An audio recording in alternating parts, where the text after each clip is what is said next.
Hello, good morning, FYE class. My name is Evelyn O'Malley, and I'm going to be presenting my Snapshot presentation through answering the series of questions. So I'm going to start with number one. Question number one is, who is my greatest educational influencer? That would be my mother, because she has currently, in these past 2 weeks, taken herself back to school, engineering school, something that she doesn't have any experience in. The reason she chose engineering is because she will be getting a job at SEPTA almost directly after. I believe it's 8 months at SEPTA, and I think that's really inspiring to me because she wanted to do something better for herself and make more money and live a better life and buy a house. And by doing that, she chose to get an education, and I think that's really impressive. And I do look up to her for that reason. She did go to college when she was younger for textiles. She has owned her own business in sewing miniature doll clothes for Bluette French dolls, and she has created her own company called Bluebird Textiles. She sells her own clothes. She makes the clothes. She sends the clothes through mail. So she did use that her college and her career later in life. And that is it for my greatest educational influencer. And I'm going to go into my educational autobiography, which would start with fifth grade. I was homeschooled by my mother and my father up until fifth grade, until they split, and then my mother put me in middle school in Roxborough called Shamon, and I loved it. I thought it was amazing. I had a lot of fun with my friends. The education in the school wasn't good.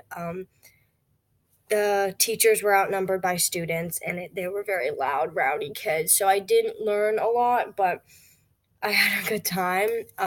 Things changed when I moved into my dad's later for high school. I went to eighth grade at the middle school, and the middle school and high school was connected in Collingswood, New Jersey, where my dad lived. So I moved in with him, went to eighth grade.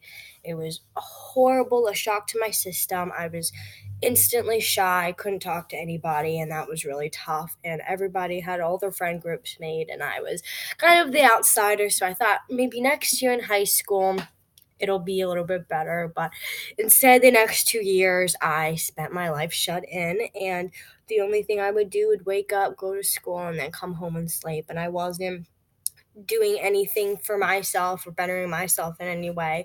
So I made the decision to drop out at almost the end of the second year of high school. Then I got my GED about a year later, a high school diploma through Jev's E3 Center in Center City. They were amazing, amazing people to have a free service to help the children get their high school diploma after dropping out. And I really appreciate them, and I'm glad about that they were there for me. Um, I haven't participated in a lot of activities, really, no sports or anything. I was involved in the music program in Chaumont, the middle school, which made me very connected to people. But I'm thinking about getting into a group or a club here at CCP to just help me be a little bit more grounded at this school. And the greatest challenge in my educational success would definitely be after being out of school for so long and getting my GED. And it was about probably 2 years till I was back in a classroom. So it felt like almost like I was past school and it was over with, but then I came back, and so it's a little bit disorienting, but that would be my biggest challenge so far. So I'm gonna have to see if I overcome that. My fears about starting college is really just the workload. Not having time to myself is the biggest fear that I have. And the only thing that I really feel that college is different from high school is the curriculum is a lot faster and a lot more fast paced. Teachers, I would say, sometimes care less, sometimes care more, um, depending on the class it is that they're teaching. So, yes.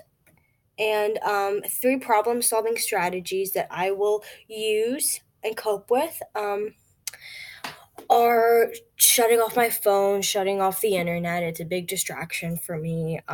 And sleeping. I sleep too much, unfortunately. Going to sleep at 5, in the night, 5 p.m., and then waking up at 9 a.m. and just losing all that day from sleeping is a really big issue for me. Um, just sleeping away the day, really.